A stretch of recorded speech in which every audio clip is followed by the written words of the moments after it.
ผัดกับข้าวแยงวันนี้ออกมาเดินเดินสุดโอโซน Hi everyone. ได้ยินเสียงเฮลิคอปเตอร์ไหมครับ You can hear the แต่หา helicopters. เฮลิคอปเตอร์ไม่เจอ So right สง now สัยอยู่หลัง in ภูเขาโอ้อยู่นั่น Green ไง Valley เฮลิคอปเตอ Road ร์ in Scott Valley. So เห็น right now we can เห็น have the clear sky, no helicopter. smoke. So please continue watching. Thank บิ you. นวนสำรวจอยู่นะฮะทางนู้นนะฮะควันไปทางนู้นหมดนะครับเพราะว่าลมพัดกระแสไปทางพระอาทิตย์หมดนะครับเฮลิคอปเตอร์เขาก็บินวนนะครับนั่นส่วนเราสองคนก็ไปเก็บแพรมาเพิ่ม ใช่ไหมครับน้องตุ๊กซาร่านั่นอุ้ยได้มาเติมเลยเองก็หอบไม่ โอ้ยหอบไว้ไหนดีอะเยอะแยะไปหมดเลยไปทิ้งไว้หลังรถก่อนไหม นะครับผมไปช่วยเขาฮะโอ้แล้วเสื้อเต็มแล้วครับได้ลูกแพรมากินก็ทำความสะอาดบ้านไปฮะอยู่บ้านมีพริกกระเกลืออร่อยเลยนะครับ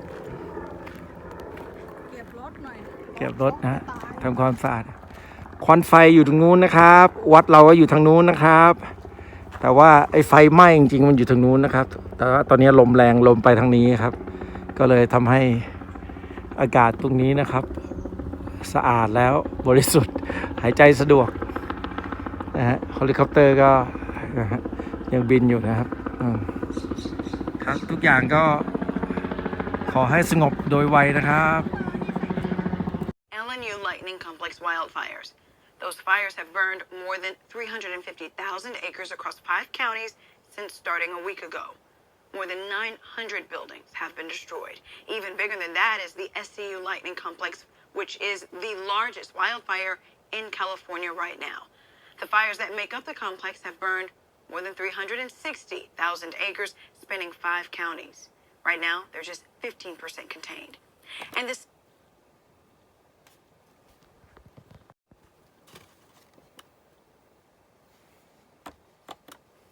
the CZU Lightning Complex wildfires in Santa Cruz and San Mateo counties are forcing new evacuations this morning. Together, those fires have burned 78,000 acres and are just 13% contained. So we have team coverage for you this morning. Kevin John is standing by in Vacaville with reaction from folks who lost their homes. Carlos Herrera is also standing by with a look at how the smoke is taking a toll on the agriculture industry. But first, let's go to Rob Carlomark because there may be some good news for firefighters in all of this. Good morning to you, Rob. All right, good morning to you, Kirsten, and here's something positive to start off the weather forecast. I am outside in Sacramento, and of course, the smoke is still with us. I can still smell it, but you know what? Air quality is improving in general. There are still some pockets which have a ways to go, but we're moving in the right direction. Let me show you what I'm talking about here on a map. The most helpful thing during an air quality crisis are these maps. Now, the area in red, that's unhealthy air for Grass Valley, Nevada City, Auburn, Placerville, Yuba City, Marysville. So some portions of the valley and some lower foothills. Also along near Patterson, it's looking pretty bad as well. But look at Sacramento, Elk Grove, Stockton, Modesto starting to move into the yellow, which means that it's moderate air quality and you can go outside and do things without any major issues as of right now. Now remember, this changes hour by hour, so your morning walk in some of those spots, you're good to go. First time in a while, but we got to keep monitoring this because it will change during the course of the day. I'm seeing some improvement, and that is because of the onshore winds. That's why we're at 65 in Sacramento versus the 70s elsewhere. So I am seeing some subtle little changes which will help in the Gilmore backyard and elsewhere. Again, air quality is still something worth monitoring during the course of the day, but overall we're going to see temperatures finally move down to more of a normal range, highs in the low 90s. But see at the bottom of your screen, it'll be breezy at least pretty much all day long. Now there's a give and take with that. If the winds are up, that tends to stir up the smoke particles, less concentration, better air quality in general. However, the increased wind speed will complicate the firefight closest to where the fire fires are in the coastal range and some portions of the Sierra. Again, highs in the low 90s, getting closer to normal for at least afternoon highs. Smoky conditions generally are going to be thicker and more concentrated with lower visibility the more south you get of Sacramento. So we're talking Tracy, Stockton, Turlock, Modesto, heads up for that. And that one band of moisture is the only thing left over for a random thunderstorm before the day is done. That's Tahoe Basin off to the north and then off to the east side of the Sierra. The winds will increase today. So again, there's a give and take with that. That will allow some of the fires with increased wind speed to grow a little bit more quickly into the afternoon. But where the wind is coming from is very important. It's coming in off the ocean for the most part, meaning higher humidity will blunt some of that growth. So it's a give and take, sort of a wash. I think the fires will grow, but not as quickly as in the days prior. Highs in the mid to upper 90s for the rest of this week and next week, and I'm calling that some good news because we're staying away from triple digits. Very quickly on traffic, nothing major in the area. There's one issue. This is Kettleman near Lodi off to the east side of town. There's a crash with 3 cars involved. They're working to clean that up, but overall no major traffic issues at the moment. Now, Carlos, as we talk to you, I keep saying, you know, if you smell smoke and it's too much, then go indoors and wait it out. But for some people and some workers, that's just not the case. Yeah, Rob, and as you mentioned, you can see the smoke, smell the smoke, and obviously feel it here in Campo. This is right off of Highway 99, one of the vineyards in San Joaquin County. The ash and smoke in the air definitely taking a toll on the local produce and also making it very dangerous for workers in this area. Officials with the San Joaquin Farm Bureau say it's not just the immediate fire threat, but the smoke and the ash in the air. They're taking a toll on cattle operations that are losing their pastures and in some cases losing animals. They say some ranchers in our area are losing their food for livestock for the rest of the summer. And it all comes at an extremely tough time following the trade disputes and the pandemic. They say the unhealthy air quality is even affecting wine country, which generates millions of dollars to the local economy. Have fruit that's ripe, vegetables that need to be picked, whatever the case is, which is, you know, going on right now. Wine grapes that need to be picked. They need to be picked at the right time. Not enough insurance in the world is going to cover that. It's a hard thing to come back from. The San Joaquin Farm Bureau says growers are also concerned about the health of their workers. The state now requires employers to protect outdoor workers from wildfire smoke by monitoring the air quality and giving employees N95 masks when the air quality reaches unhealthy levels. Speaking of wine country and speaking of grapes, you can see the ash on those grapes. That will definitely have a huge impact on what amount they sell to local growers in this area. Just to give you an idea of how big of a deal this is, 2 years ago, the growing and farming industry, agriculture industry in San Joaquin County generated more than $5.7 billion to the local economy. If these conditions continue, it will be really harsh for them and the local economy. I'll send it back over to you. Yeah, that is a lot of money. Thank you for that, Carlos. That is some perspective. All right, 6:49 right now. A big reason for all the smoke in our area is the LNU Lightning Complex fires that destroyed parts of Vacaville. ABC 10's Kevin John is near Vacaville this morning, where we are hearing from families who lost their homes. Yeah, I'm here right off Spencer Lane. This is about 5 to 10 miles north of Vacaville in Solano County. And when you come out here and drive down these roads, you really get a good idea for what the LNU Lightning Complex fire did as far as the destruction it caused. I'm here, and as you can see behind me, this is what's left of a tractor that it appears. As you can see, the fire just absolutely torched it. Out in the distance here, this is, we believe, a home or some kind of structure. But as you can see, there's nothing left of it, nothing but just ashes and charred up parts. You can't even make out what some of this stuff is. You see wheelbarrows that are turned over, other kinds of structures that are out here as well. But you just really get a good idea for just all of the devastation that this fire caused. Now, this is something else we noticed a lot of. We noticed a lot of food dishes down here. We don't know if this particular homeowner who was here had pets or animals. Maybe they left it out for deer, but you'll see another food dish over here. This one also has a bucket of water. So as we know, a lot of the animals were also affected and impacted by this fire. So you just kind of see the kinds of destruction that it caused. But once again, I'm out here. As you can see, this particular structure has been completely just torn apart by this fire. And you really have to feel for these homeowners when they do come back on their properties and see that their homes have been torn apart. But somehow they got to come back here in peace, back everything together. Kirsten? Yeah, and that is not easy to do. Thank you for that, Kevin.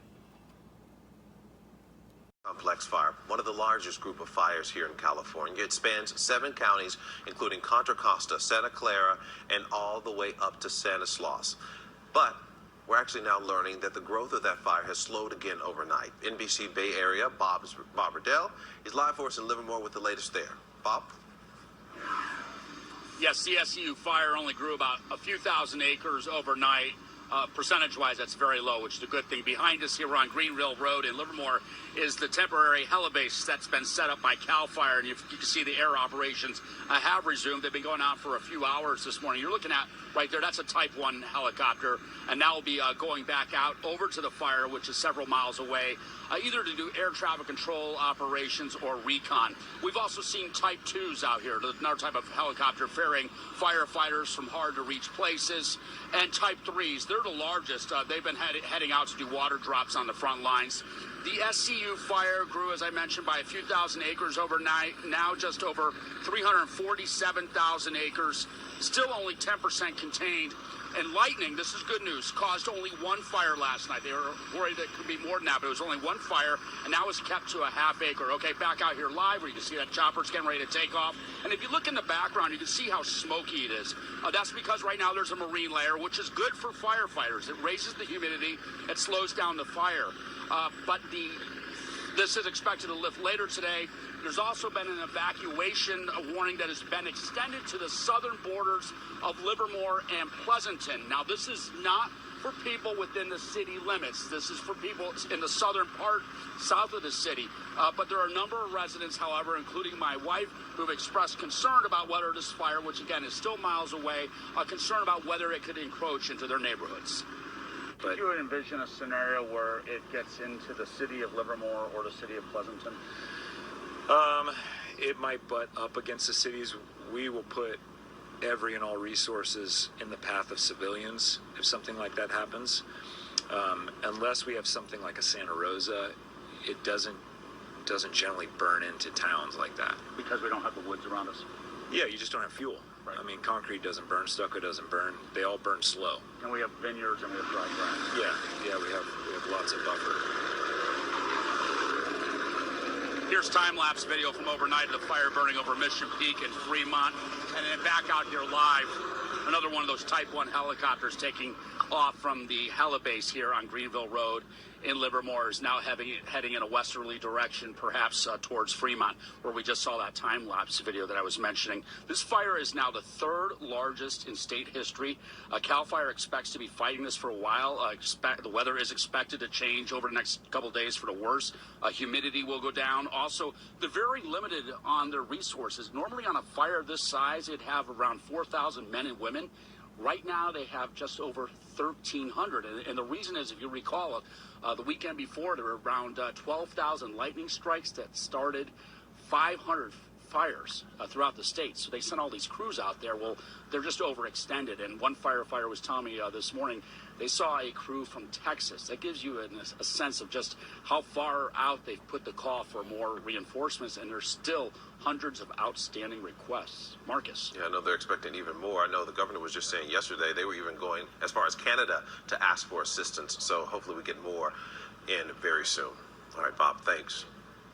Now we want to talk about the CZU fire. It turned deadly over the weekend, as CAL FIRE confirming that one person did not make it out alive. And over the weekend, that fire straddling Santa Cruz and San Mateo counties continued to grow. And behind the fire lines, looting arrests and rescues. NBC Bay Area's Chris Sanchez, she's live for us from Scotts Valley, where law enforcement out there pulling out all the force. Well, hi there, Marcus. First, I want to tell you we learned a little bit more about that one fire victim. He was found near his car. CAL FIRE believes that he was trying to leave the area. And we also know that 6 people had to be rescued because they were so desperate to know whether their homes were still standing that they breached the perimeter. They went into that burn zone, and then the fires and the flames overtook them. They had to be taken out. In the Boulder Creek evacuation zone, we found a homeowner who remained behind in the burn zone, digging fire breaks around his 2 homes and those of his neighbors. He didn't want to stop to talk, but he says he had to do something. CAL FIRE says the 74-acre burn area is not safe, and not just because of the flame. It is highly dangerous in there still. There are trees coming down. We have redwood trees, old growth timber that is coming across the roadway. And we have infrastructure that needs repair. We have bridges that have failed, old wooden bridges that have failed, that may not appear failed to people that they may drive on. It is not safe. The fire may not be directly impacting their structure or property, but there are huge hazards out there. That's what the call for evacuation sounded like in Lomond. Among the evacuees, a member of the NBC Bay Area family. Our editor and friend Shayna John's family packed up the pets, photo albums, and her mom's ashes and headed to Santa Cruz to stay with friends. We've lived in that house since I was 5. 40 years. It's my mom's house. My mom isn't with us anymore. She fought for that house. If I lose that house, I don't know what I'll do. It's just my worst fear. It's so scary. And all it takes is just one wind, change in wind. Here's a look at what fire crews are up against. The good news is that the fire is 13% contained because of a break in the weather. The bad news is the break may not last. At this point, 163 homes, businesses, and other buildings are destroyed, but there are more than 1,500 fire personnel on this fire, some of them from out of state. You heard Bob Riddell talking about some of those resources coming from other areas. We've certainly seen that here. We've seen a lot of Bay Area law enforcement here also. And at several points as we were driving around the evacuation area, we got stopped and we got asked for credentials, and we're in a big live truck. So if you don't belong here, law enforcement is going to make contact with you. If you are doing something you're not supposed to be doing, you're probably going to be taken in. If you're just trying to check on your house, they're asking that you please be patient so that you don't risk your life in the effort to get some information about your property. In Scotts Valley, Chris Sanchez, NBC Bay Area News. And that's where the It's flying just south of La Honda right now. The CZU fire is burning in Santa Cruz and San Mateo counties. It's currently burned about 78,000 acres and containment at 13%. Just doesn't seem to be slowing down, Janelle. Just moments ago, we saw this widespread destruction. This is near Big Basin in Santa Cruz County, and this is really what it looks like for many of our mountain communities. Look down below. You can see those cars and those homes charred and destroyed. So far, 6 people have died across our region. Over the weekend, that CZU fire claimed the life of a 70-year-old man near Davenport. There is some good news on this Monday evening. As of right now, the red flag warning for the Bay Area has been lifted. That means no more dangerous fire weather is in the immediate forecast.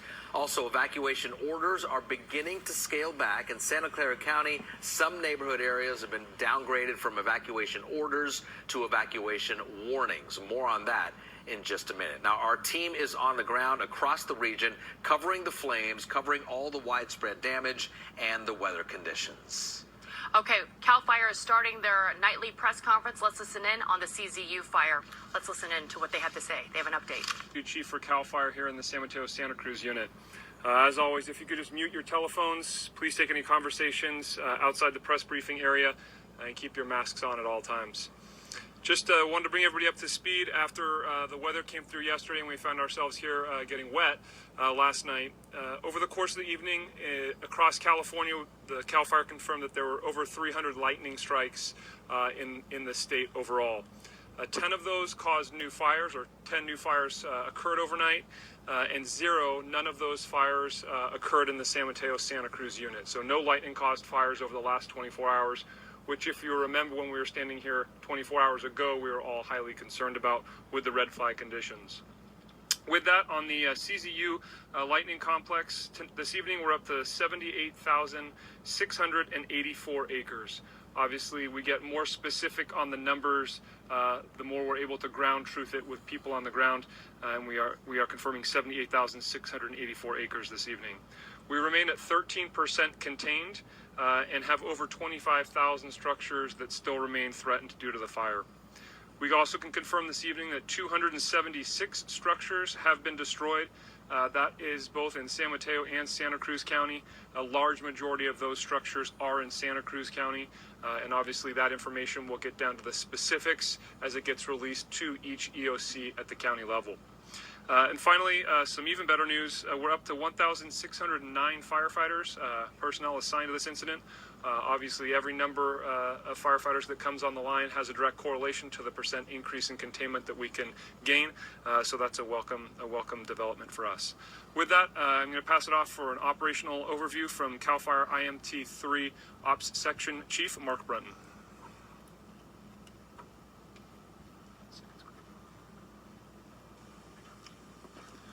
Good evening.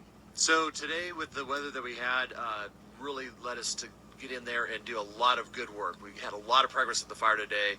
With the clear air, we were able to fly a lot more aircraft. I'll address that here shortly. And on the ground, again, as Chief Cox said, that we've brought in more resources, and we were able to get more heavy equipment, the bulldozers and so forth, that are going to help us construct those lines. So a lot of good work going on. Predominantly up in the north zone, we're having good progress with our line construction continuing. The fire still is backing into Lomond and Butano, but again, it's pretty much creeping. We are monitoring that. It's not making any sort of threat to those communities, but it is still advancing, albeit slowly. There was a haul road in Division Gulf and Kilo that I've been talking about. That line's been improved. The fire is creeping down into that. It's holding, which is great because that is keeping fire from making any sort of advancement into potentially Santa Clara County. So that's looking really good. We're very happy with the results there.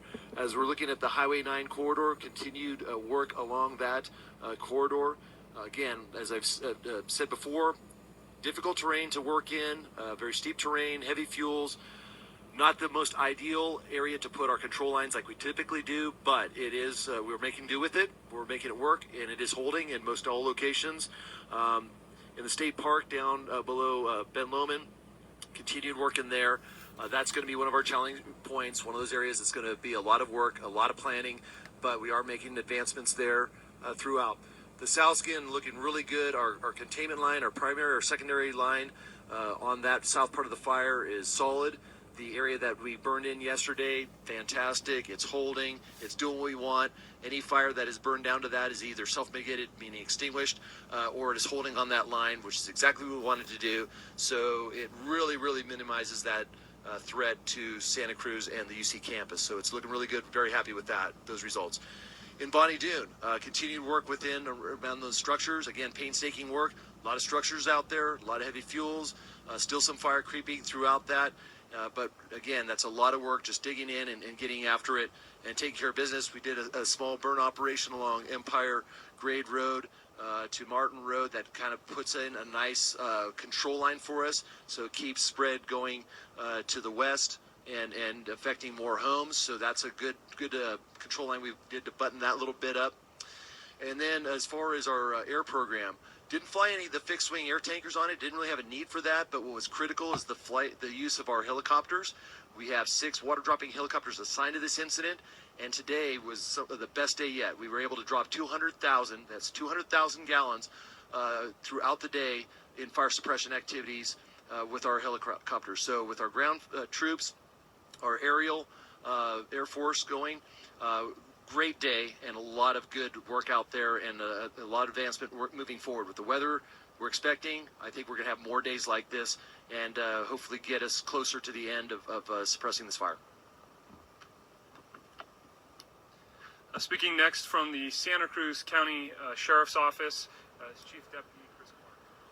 Okay, you've been listening into a CAL FIRE daily briefing. I got to say, in the last week, we've been doing this on a nightly basis. That's the most encouraging news we've received so far. Bottom line, a lot of progress today, says CAL FIRE. They're minimizing the threats to a lot of communities in San Mateo County, Santa Clara County, and the UCSC campus, the UC Santa Cruz campus.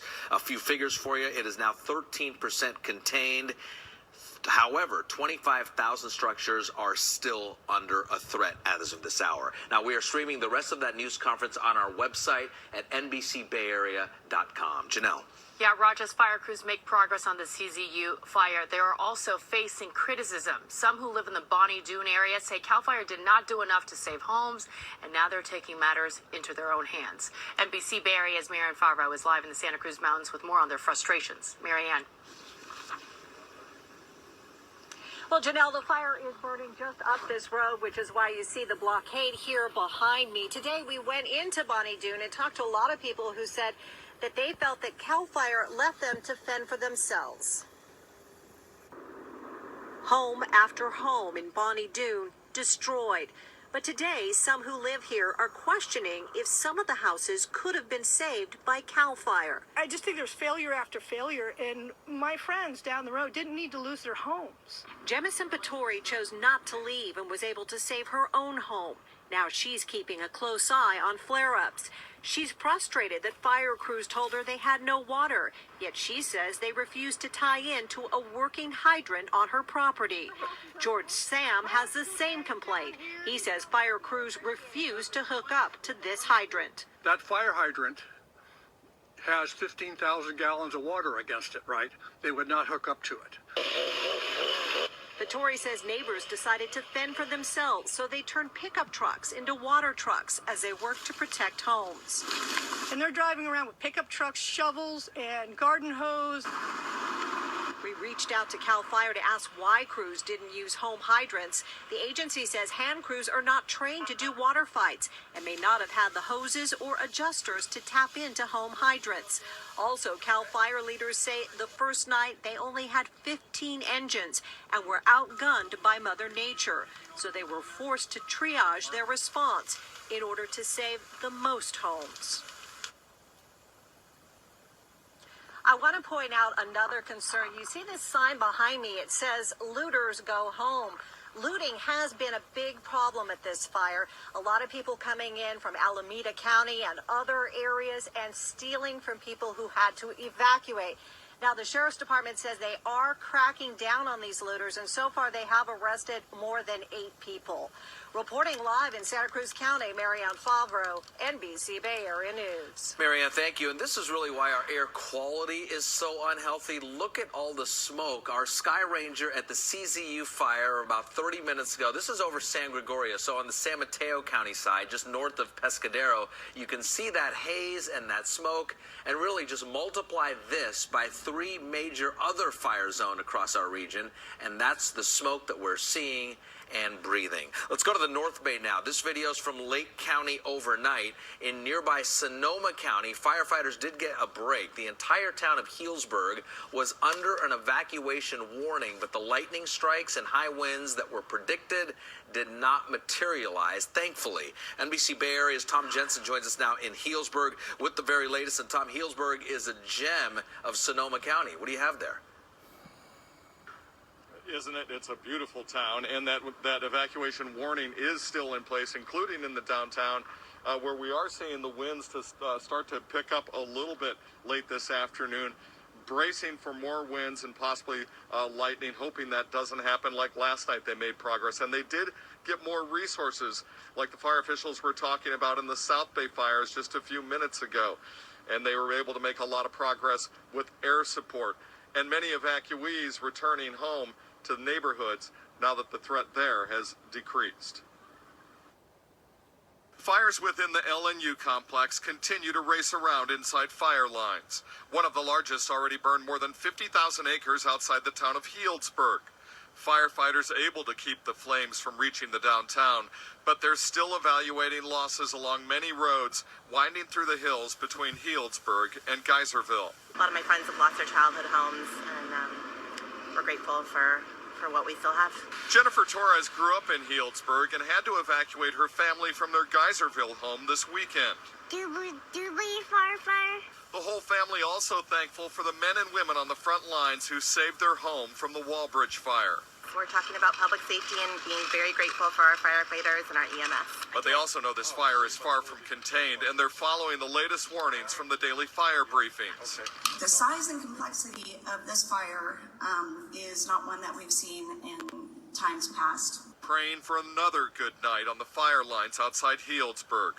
Praying her hometown survives what has become one of the largest fires in the state's history in just 6 days. I can't even imagine what it would be like. It would just be devastating. Fire officials urging people to keep an eye on those briefings and the winds. The evacuation orders change just as quickly as the winds do, and they're urging people to get out when those orders do come in, or even before they come in if they feel like they're in danger. Defending Bonny Doon. That's the goal for this group. They call themselves Rescue One. Close friends and longtime Santa Cruz Mountain residents who refused to sit aside during the massive CZU Lightning Complex firefight. We know the terrain, we know where to find the water, we have the resources, and we have a small group of manpower that can get a lot of work done. Kyler Ruskin says his crew is just one of many that have organized similar efforts throughout the mountains. A network of neighbors packing water pumps, chainsaws, water buffalo tanks, and fire hoses working around the clock to save homes. There are no fire trucks, no one's helping us, and we refuse to let people's houses burn to the ground. So we're going to use our local knowledge, who we are, our strength, and the resources we do have to pull the water, get down there and put the darn thing out. But CAL FIRE officials maintain doing so presents real danger. On Monday, in response to resident brigades, Deputy Chief Jonathan Cox said a main concern is preventable injury and entrapment. By that I mean we used air tankers with 20,000 gallons of retardant in that. We use fire as a tool to actually stop an oncoming fire. Cox says for the sake of safety and success, those efforts must be coordinated and communicated by professionals. Any sort of organization that may impede with a firefighting operation is not only potentially harmful for them, but it's potentially harmful for our firefighters as well. But with multiple raging fires and firefighting resources stretched thin, Ruskin says it's a risk residents are willing to take. We're willing to put our own lives on the line to save others, and that's all it is. He says Rescue One has already saved 26 homes and counting. In the South Bay, I'm Amanda Del Castillo, ABC 7 News. Success yesterday with our firefighting suppression efforts. The weather was really cooperating with us. We had really good skies so that we could fly our aircraft in. The weather and the temperatures and the relative humidity moderated to such that we could really jump in, get our crews to work, and have a really effective day of putting on our lines and suppressing fire. So just kind of going around the horn, starting in our north zone, up in Division Gulf and Kilo, a critical piece of line that we were able to establish, put in a few days ago. We're holding that line. Fire is slowly progressing down to that line, and we have crews patrolling that. We have it staffed very well, and that's a key piece because that keeps the fire from moving into the direction towards Santa Clara County. With that suppression efforts, we're looking really good, and we're very comfortable in that part of the fire. We're going to start seeing some winds that'll be coming from the west to the southwest, so that does put a push onto the fire in that portion. But with that control lines there and our comfort level, even with that push of the wind, we're feeling really confident up in that area.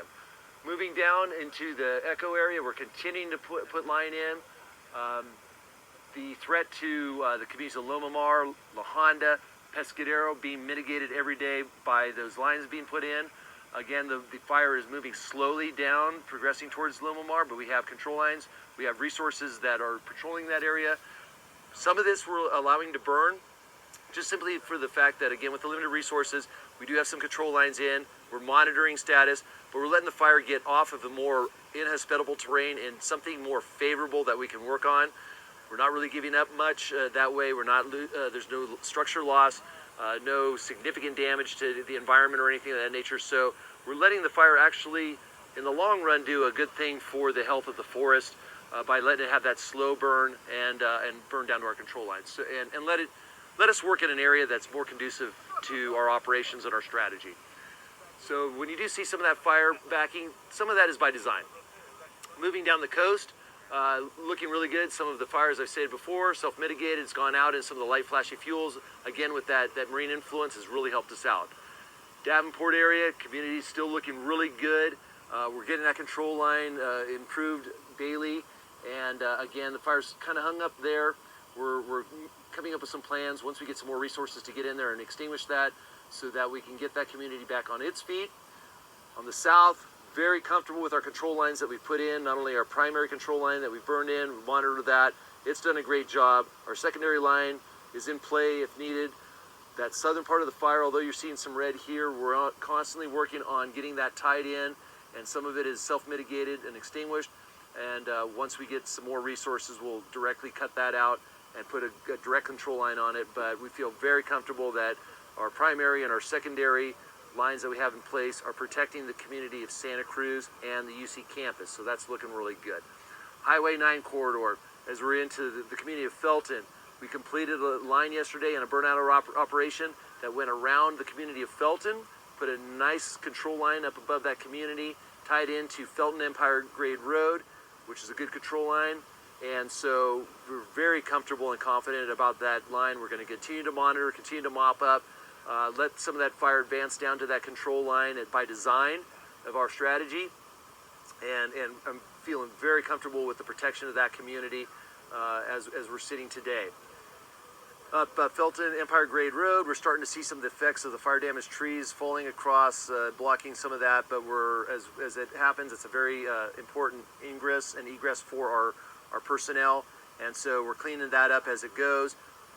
Anybody that from our cooperators that have traveled along that road say, we see some fire creeping down. Again, by design, we're letting that kind of burn out. It's a non-factor to us. And in the overall picture of forest health, it's actually going to do a good thing, eliminate those unburned fuels that have been down and dead for a long time. And so for future potential fires, that'll help eliminate that for some years to come. Moving up the Highway 9 into Ben Lomond, south of Ben Lomond in the state park, we're doing a lot of work in there. Again, steep, treacherous terrain, not great to be fighting fire in, not really good for our overall strategy. So we're having to really change the way we're thinking, how we're doing our strategy, our plan overall, and it's continuing to give us some challenges, but we're able to put some line in, work the fire around certain areas, and that's going to be a constant effort for us. But we don't have any sort of fire situation that's going to get up and run and be a huge threat. It's, again, that creeping type fire scenario throughout. Moving up into the rest of the communities throughout the Highway 9, Ben Lomond, Boulder Creek, there's a lot of good efforts being done in there. Up above Boulder Creek, again, there's some visible flame, there's some visible smoke, but again, that is some by design, letting that fire back down off the ridge into more favorable terrain, into our control lines, so that we can mitigate that incident. So it will be visible, but right now we don't have any sort of substantial threat to those communities, and we're continuing to work. We're staffing that appropriately and have a presence up above those communities. Although within the community may not be seen, they are there, they are working, they're working hard. Bonny Doon, again, continued challenge, lots of structures in there, a lot of heat still in some of the deep ravines and the drainages and so forth that we're starting to go after. Some of it we're letting burn out by design and monitoring that so that we don't put firefighters in harm's way into those deep, dangerous ravines, letting it burn into some more favorable territory and terrain that we can work on. Working around those structures still. We have a lot of resources up there. Mop-up phase so that we're taking care of those hot spots in and among those homes and doing damage assessment. Our damage assessment teams are in there doing a lot of great work, accounting for those structures that have been destroyed or damaged. Today, our effort is huge into opening up the roadways so our crews can get deeper into the fire, our damage assessment teams can get deeper into that fire, and the utility companies starting to restore their infrastructure are able to get in and get deeper into so that we can get that rolling. We're concurrently getting the infrastructure folks. We have a full branch stood up that are planning that, working with the utility companies and the roadways and all that, so that simultaneously as we're suppressing and moving into a mop-up phase, that we're standing up those utilities and so forth, so that when we're ready to repopulate, that people can come in and they're with power, they're with their utilities, they have clear roads, and it's safe to do so. So we try to do a two-phased approach with that, and it's working very well, and we're starting that process, which is really good, because when we get into that process, that means that our fire danger is starting to decrease, because we won't put those people in there unless it's absolutely safe to do so. But there is still a lot of work regarding that. Aircraft, we're flying our aircraft. Yesterday we timed out our aircraft, which means that we flew them to the most that we can as far as the hours on that airframe per regulation. So they maxed out their hours so they could fly 6 water dropping helicopters that we utilized for that. Tremendous job. They dropped over 200,000 gallons of water alone yesterday.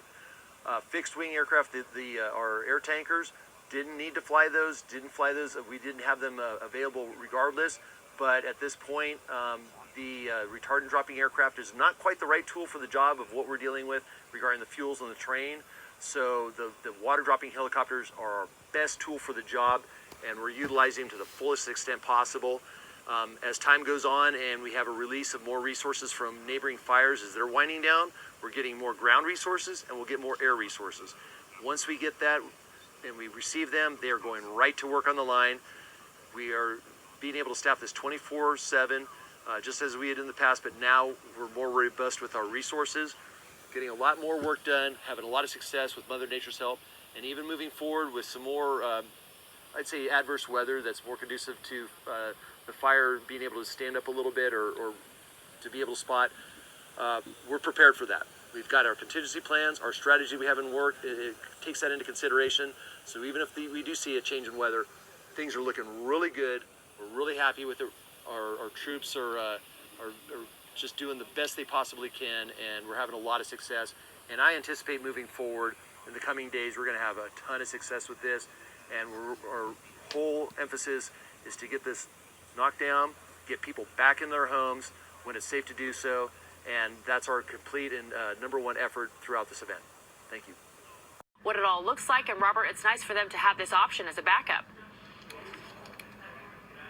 That's right. We are here at Harbor High School in Santa Cruz, which is technically closed right now because of the fires. But as you can see, they have set up a shelter for evacuees, and there is a special arrangement for district teachers and staff who have nowhere else to go. For them, this is work and home right now. Lindsay is the Harbor High Drama Department technical supervisor, and he spends a lot of time at the Kathy Warner Theater. But now he lives here. After being evacuated from his home due to the fires, he's taking advantage of the Santa Cruz City Schools offer to teachers and staff to make his own facility a temporary home for him and his cat Jinx. It's a relief because, as you mentioned, it is someplace that I do know and I know well, and I do feel comfortable at. It's a guaranteed space. Right outside the theater, the district and county have set up the gym for other non-district evacuees. I think it's amazing. I think our district has done amazing work very quickly to make sure that the members of our community are taken care of. You have a place to go and kind of recollect yourself, and then take a shower if you need to, and they have food and stuff here, so that's nice. And I can have my dog. For now, Lindsay is trying to make his theater feel like home. Set up a laptop in the back, watch movies, and keep the cat with me. Mostly it's the cat. Mm-hmm. That makes it feel like home? Yes. As irritating as she can be sometimes. No, I'm kidding. You do have a lot of space. I do definitely have a lot of space. It is definitely a generous gesture by the district, and the teachers are also giving back, leaving their classroom homes to volunteer at this more traditional shelter. Live in Santa Cruz, Robert Honda, NBC Bay Area News. She tells us when the fires first started, not that many firefighters responded because they were dealing with so many fires burning across the state. But when crews from Southern California started to show up, she became emotional. Los Angeles is here. Oh my God, LA is here. Thank God. Thank God, she says. Foster had to evacuate her home last week, taking only a few important items and her pets. She and her husband then went to stay with a friend not too far away on Bear Creek Road. She says she watched from above as the flames below grew day by day. It was like a movie. We were watching the fire just roar in, and you could hear propane tanks blowing up, and we weren't sure if it were trees blowing up, but it sounded like bombs were going off. It was, I can't even describe it. It's just, you're just hearing this massive force of the elements come in and just create this devastating sounds that sound like warfare, and then you're just watching this orange glow just climb over the mountain. This is all happening right in her community. Eventually, they had to evacuate even their friend's home. So far, no word on the condition of her own house, but she says she is not giving up hope. We hope it. By the fire. Today, we helped one family find out. NBC Bay Area's Marianne Favreau joins us live from Scotts Valley with their story. Marianne. Janelle, an evacuated homeowner reached out to us specifically after he saw news reports showing fire burning in his Brookdale neighborhood. And today he asked if we could go and check and see if his home was still standing. And fortunately, we were able to help him out. On the right, on this side. Flames ripped through Clear Creek Road above the Brookdale Lodge Saturday, leveling almost everything in its path. You just couldn't see it. When James Hagan saw this video on TV, he knew the fire was close to his home. That's the worst part about of this whole thing is not knowing what's happening with your property. So he asked us to check on his home, and today we did. What we found were several homes in his neighborhood that had burned down to their chimneys. And James, too, had lost his home. 20 years of my time that I spent building my house and property into what it was, and just remembering how beautiful it was. The fire destroyed his son's car and every inch of the hillside home. Hagan says they left with just a few items. Computers, because they have pictures on them and stuff like that, and got my money and the cats and a couple little heirlooms. Hagan says he remembers the 58 steps he climbed every day to reach his front door and the graduation party he hosted for his daughter here. But as he mourns the loss of his house, he is also grateful for what he didn't lose. The cats are out, everybody's alive, and that's what really matters. That's the important thing. And he's relieved to finally have answers. I'm fortunate right now that you were able to let us know, because I bet there's thousands of people right now wondering what happened to their house. Fortunately, James says he has insurance and he says he does plan to rebuild. This is not the first time that his family has been displaced. About 7 years ago, a huge tree crashed into their living room and they had to move out for 6 months. Reporting live in Scotts Valley, Marianne Favreau, NBC Bay Area News. สวัสดีครับ Hello everyone สวัสดีนะครับ Right now it's about 5 o'clock. Today is still strong wind. The wind keep coming นะครับ ลมก็พัดอยู่เรื่อยๆนะครับ ก็ I can hear the loud noise, explosive sound like something explode, like a propane explodes, echo to the mountain of the Scotts Valley. So that probably is on that side. Over there, over the hill here, there will be Boulder Creek, Felton, and Highway 9. So right now I'm in Scotts Valley. อยู่ที่ Scotts Valley นะครับ ก็ยังได้ยินเสียงระเบิดนะฮะมาเป็นช่วงๆเลยนะครับ I can hear some helicopter noises. So right now is in Scotts Valley is a desert town. So there's no one here except us, my wife and I. So we in the Green Valley Road in Scotts Valley. So the weather is clear, so we can breathe. It's no smoke, but over there is Boulder Creek, Felton. You can see the smoky skies, but not too much นะครับ ก็ไปเรื่อยๆครับ ก็ keep in touch. All right, so we be safe right now. So thank you. Update. Alright. Thank you for watching Not Thai Hard channel. So right now, please, be careful and be safe, everyone. Take care.